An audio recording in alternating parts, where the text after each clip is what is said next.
Your son can't be in there, I know. By user Lakota6. I'm at our local MCA and enjoying some time in a hot tub. There are multiple signs stating no one under 16 years of age is to be in the hot tub. The lap pool is about 5 feet away where swim lessons for young children are going on. A young boy, maybe 5, comes over and stands by the hot tub. His mother presumably comes over and says something to him in what I believe is Chinese. The boy steps down one step into the hot tub. Before I can say anything, the swim instructor looks over and sees him. Instructor, ma'am, your son cannot be in the hot tub. Mom, I know. She then says something to her son again and he steps down to the second step. She begins splashing water onto him up over his back. Instructor, even more forcefully, ma'am, your son cannot be in the hot tub. Mom, okay. Splashes her son a few more times. At this point, this instructor gets out of the pool and begins approaching the mom, who proceeds to grab her son by one arm and yank him out of the hot tub. She then walks over to the women's locker room door, places her hand squarely on the sign that states, "Parents of children of the opposite gender, please use the family changing rooms," and walks inside with him. They came back out a few minutes later with mom now in a swimsuit, and after that I lost track of them. Finally about to move out at 28, mom did not take it well. For context, I'm 28 years old and about to sign a lease with my fiancé. I have always lived with my parents, except for when I went to university, but even then most weekends I would be back home as it was only a 50-minute bus ride. My parents, my mom, are super overprotective. I'm an only child and I never really got the freedom I deserved. They have always wanted control over me, like where I work, what I do, where I go, etc. My mom is super worried about my well-being. She doesn't like I have to travel to work, sometimes long distances, etc. She had this ideal where I move in with them, with my wife, and have a family at their place. We don't want that. I love my parents, but I also need my own space, my own life, and learn things. When I told them yesterday about our plan of moving out, she immediately started tearing up, her voice got cracky, and she stopped talking to me the rest of the night.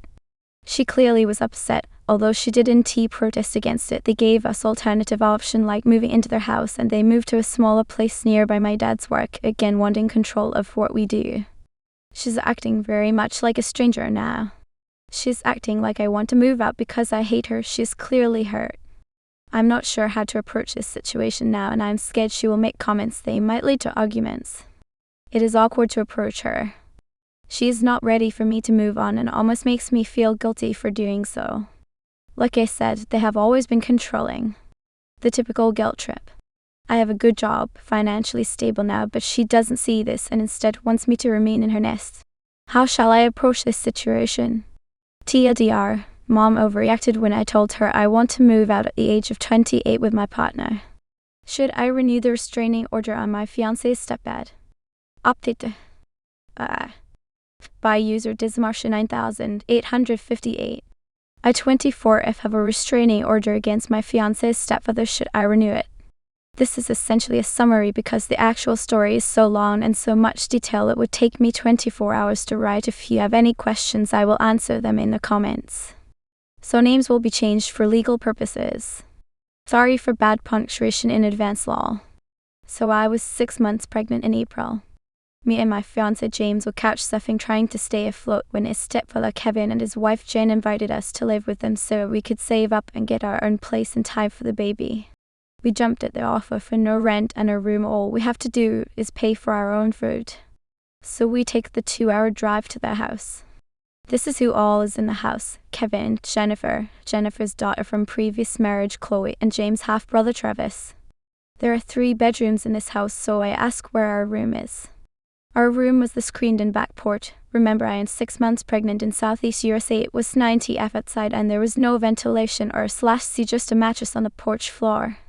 Now Travis doesn't sleep in his room. He's more comfortable on the couch, so there's one room not used, but they won't let us sleep in there just in case Travis wants to sleep in there. He never did. Also, Travis is mentally delayed. This is important info for later.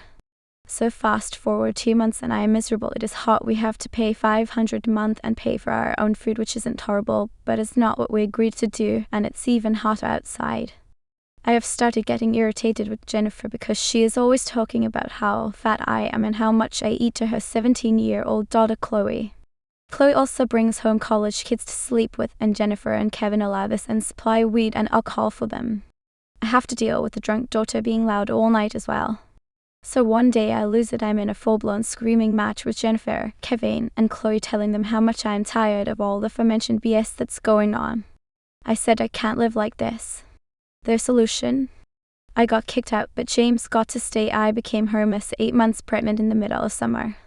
I got into a homeless shelter and James saved up money while he was there so we could get our own place. James called me one night and said he couldn't take it anymore. Every day his stepfather was telling him to leave me, that the baby isn't his, I'm abusive, etc. Literally anything to get him to stay there and ditch me and our unborn baby. So me and my grandpa drove to pick him up in the middle of the night. Once his stepdad found out, he lost his shit. He started threatening us over text, first on Text Now apps, then started harassing my family, then calling James' new job, then DSS trying to get my baby taken before he's even born, then threatening to kill my son. Now Kevin is a veteran and has multiple guns and knows how to use them, so I was rightfully terrified. I collected evidence and got a court date for a restraining order. At court he tried to use Travis as a witness, saying I hit James multiple times and they were just trying to get him away from me, lol. Well, the judge immediately did a competence evaluation on Travis, and he didn't know his name, where he lives, what state we are in, what court was, why he was here, but he said his dad wants him to make sure. He said, I hate James, that's all he had to say. The judge immediately knew he was coached. I had a mountain of abusive FB posts, screenshotted, testimony from family, and phone records.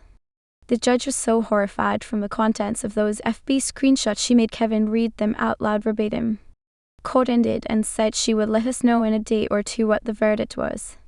That same day she said I went and got the restraining order. He got his guns taken and is still salty, posting BS to FB, not as violent though. He took down all those other posts, but I still have screenshots, lol. My restraining order is ending in 5 months. Should I try to get it renewed? He hasn't reached out to me, but he does still have anger towards me in his posts on FB. Update. So I just found out that he has tried to appeal the restraining order and failed just 3 months ago, so yes, I will be renewing the restraining order. How soon can I start that process? Today is the 1-year anniversary of me going no contact with my family over money and social media by user Enentitleded.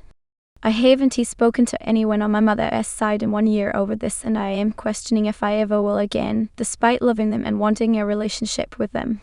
I am married and my husband and I share the exact same background story.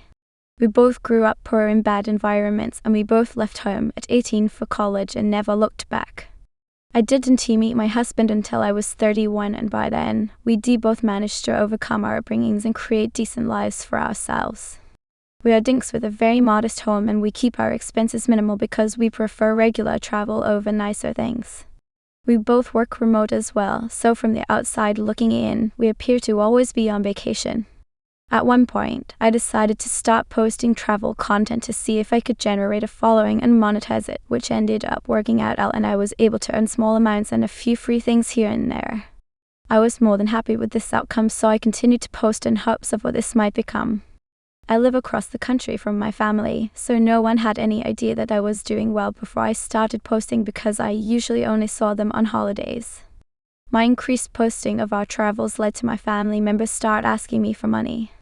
I was initially happy to help because the request made sense and it didn't hurt the budget. Over time, it started going from a couple hundred here and there to increasingly ridiculous requests, as well as more people asking. For example, my brother's fiancé asked me to pay for their wedding. Not help but to cover it completely. My husband became fed up, and together we created an agreement with each other that any request over a certain amount needs to be approved by the other. He also said that my mother is the only person I need to worry about, and to let everyone else take care of themselves. Now my husband is a lot more bootstrap mentality than I am, so his response is usually no, whereas I used to have a harder time with that. With him supporting me, it became much easier to say no.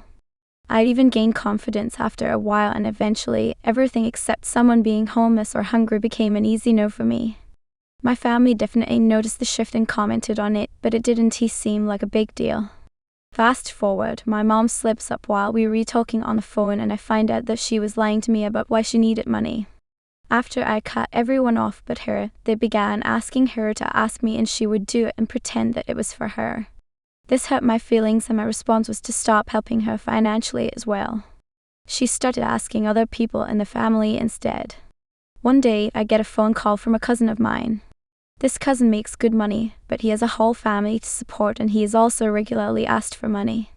He asks me why my mom is asking him for money instead of me, and tells me that I need to step it up and share the load.